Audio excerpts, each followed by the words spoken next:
اور آج بھی ان سرداروں میں سرداری کے لیے لڑائی ہونا ایک عام سی بات سمجھی جاتی ہے۔ اسی سرداری کے خطرے کو بامتے ہوئے اس نے مختار چانڈیو کو قتل کرنے کا ارادہ بنایا۔ تھوڑی سی بحث کے بعد برہان چانڈیو برسٹ فائر کرتا ہے اور مختار چانڈیو موقع پر ہلاک ہو جاتا ہے۔ کہا جاتا ہے کہ پیپلز پارٹی کی طرف سے بھی ان ایم پی اوز کو مدد دی جا رہی ہے۔ اس کیس میں اب تک 400 سے زیادہ پیشیاں ہوئی ہیں۔ 2018 سے 2026 تک یہ کیس تقریباً 8 سال چلتا ہے اور 8 سال رباب اس کیس کو فالو کرتی ہے اور آخر اس کیس میں عدالت کی طرف سے کسی بھی ملزم کو سزا نہیں دی جاتی بلکہ ان کو باعزت رہا کر دیا جاتا ہے۔ یہ بات ہے 17 جنوری 2018 کی۔ پاکستان کا صوبہ سندھ کا ضلع دادو، اس کا علاقہ مہر تالو ہے، جہاں ایک ڈیرہ ہے اور اس ڈیرے میں روز کی طرح مقامی لوگ اور سردار بیٹھا ہوا ہے۔ اس ڈیرے کا سردار ہے مختار علی چانڈیو۔ مختار علی چانڈیو کے ساتھ اس کا والد کرم اللہ چانڈیو اور اس کے 2 بھائی کابل چانڈیو اور پرویز چانڈیو بھی اس کے ساتھ موجود ہیں۔ اس کے علاوہ اس کے برادری اور مقامی لوگ بھی اسی ڈیرے پر موجود ہیں۔ اسی دوران ایک گاڑی فلمی انداز میں آتی ہے جس میں مختلف لوگ کلاشنکوف اور پسٹلوں کے ساتھ مسلح ہو کر ڈیرے میں آ جاتے ہیں۔ ان لوگوں کو جو فلمی انداز میں اس ڈیرے پر آئے ہیں، ان کو لیڈ کرنے والے کا نام برہان چانڈیو ہے، جس کا ذکر ہم آگے کریں گے۔ برہان چانڈیو اور اس کے ساتھ موجود اشخاص مسلح ہو کر سردار کو دھمکی دیتے ہیں۔ تھوڑی سی بحث کے بعد برہان چانڈیو برسٹ فائر کرتا ہے اور مختار چانڈیو موقع پر ہلاک ہو جاتا ہے۔ برہان چانڈیو کے ساتھ موجود دوسرے لوگ اس کے والد کرم اللہ چانڈیو اور اس کے بھائی کابل چانڈیو پر بھی فائرنگ کرتے ہیں۔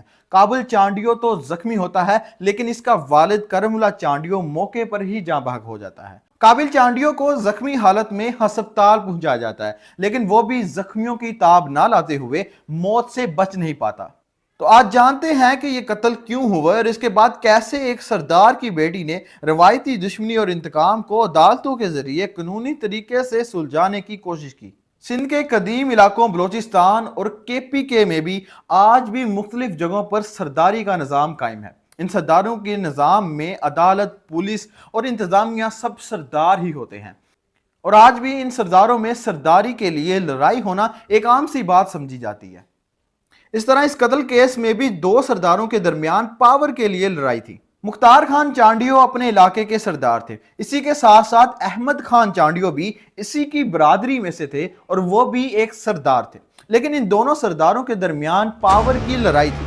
احمد خان چانڈیو کے مطابق مختار چانڈیو برادری کو ان کے خلاف اکسا رہے تھے تاکہ مختار چانڈیو کے مقابلے میں کوئی نہ رہے۔ جب کئی بار مختار چانڈیو کو منع کیا گیا لیکن وہ باز نہ آیا تو احمد خان چانڈیو کو لگا کہ اس کی سرداری خطرے میں ہے۔ اسی سرداری کے خطرے کو بامتے ہوئے اس نے مختار چانڈیو کو قتل کرنے کا ارادہ بنایا۔ اسی قتل کے پلاننگ کے لیے اس نے اپنے بھائی برہان چانڈیو کو بلایا اور اسے یہ کام سونپا۔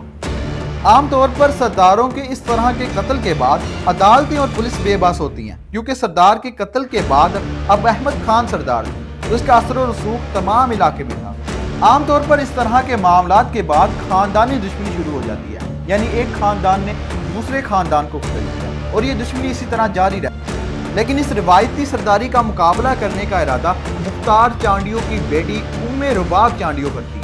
2018 میں اس قتل کے وقت رباب چانڈیو LLB کی ڈگری کر رہی تھی اور اسی دوران ہونے والے اس کے باپ، دادا اور چچا کے قتل کے بعد یہ بیٹی انصاف کے لیے عدالتوں کا رخ کرتی ہے لیکن کہیں بھی اس کی سنوائی نہیں ہوتی۔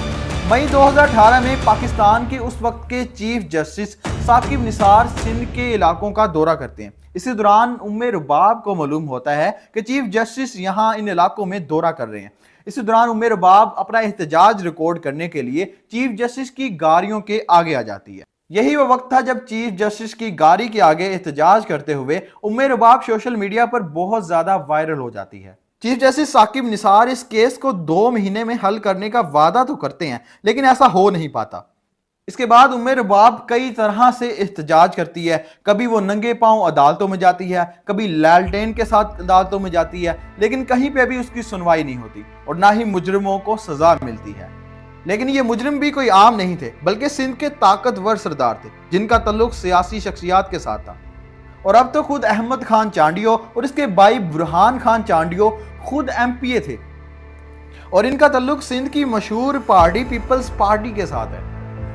کہا جاتا ہے کہ پیپلز پارٹی کی طرف سے بھی ان ایم پی اوز کو مدد دی جا رہی ہے۔ اس کیس میں اب تک 400 سے زیادہ پیشیاں ہو چکی ہیں۔ 2018 سے 2026 تک یہ کیس تقریباً 8 سال چلتا ہے اور 8 سال رباب اس کیس کو فالو کرتی ہیں اور آخر اس کیس میں عدالت کی طرف سے کسی بھی ملزم کو سزا نہیں دی جاتی بلکہ ان کو باعزت رہا کر دیا جاتا ہے۔ اس کیس میں عدالت کی طرف سے ملزموں کو رہا کرنے کے متعلق مختلف ریمارکس دیے جاتے ہیں۔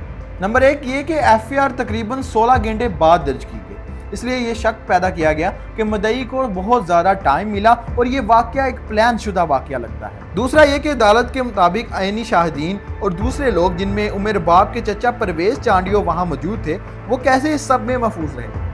یعنی قاتلوں کو جب معلوم تھا کہ یہ لوگ ان کے خلاف گواہی دے سکتے ہیں تو انہیں کیوں نہیں مارا گیا؟ تیسرا یہ کہ عدالت میں گواہوں نے اپنے بیانات بار بار تبدیل کیے اور کئی ناموں کو نامزد کیا گیا، جبکہ عدالت کے مطابق یہ بھی کہا گیا کہ برہان چانڈیو تو اس وقت دوسرے ضلع میں تھے اور احمد خان چانڈیو ان کا تو اس کیس سے کوئی لینا دینا نہیں۔ اس کے علاوہ فون کالز اور آڈیو شواہد کو بھی نامکمل قرار دیا گیا۔ ان سب ریمارکس کے بعد عدالت نے تمام ملزموں کو باعزت رہا کر دیا اور کسی کو بھی سزا نہ دی۔ یہ کیس رباب کی وجہ سے 8 سال تک چلا اور شاید یہ آگے بھی چلے کیونکہ رباب چانڈیو کے مطابق وہ اس کیس کو سپریم کورٹ میں لے کر جائیں۔ لیکن یہ کیس تو اس فرسودہ نظام میں ایک چھوٹی سی مثال ہے۔ حقیقت میں اس جیسے لاکھوں کیس ہیں جو شاید 1 ماہ بھی نہیں چلتے ہیں اور اس طرح ان کے مجرم آزاد باہر رہتے ہیں۔ اس عدالتی فیصلے کے بعد سوشل میڈیا پر تو بہت تنقید ہوئی ہے، مگر کیا اس تنقید کا اثر اس فرسودہ نظام پر بھی ہوگا؟ اس نظام پر جہاں چھوٹی مکھیاں تو قانون کے جال میں پھنس جاتی ہیں لیکن بڑے جانور اس قانون کے جال کو توڑ کر گزر جاتے ہیں۔